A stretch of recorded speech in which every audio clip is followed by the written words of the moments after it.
Hello everyone, welcome back to our channel. In today's video, I'm going to show you how to disable WhatsApp end-to-end encryption. So let's get started. To disable WhatsApp end-to-end encryption, you need to understand that WhatsApp doesn't allow users to directly disable the encryption for their message.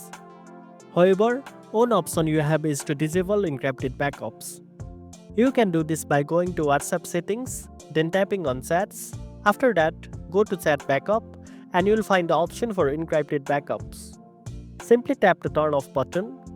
Now, enter the password that you created to enable end-to-end encryption. Then, hit next. A confirmation message will appear. Just tap on turn off.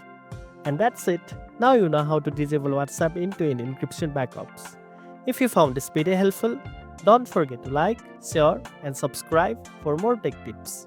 Thanks for watching and I'll see you in the next one.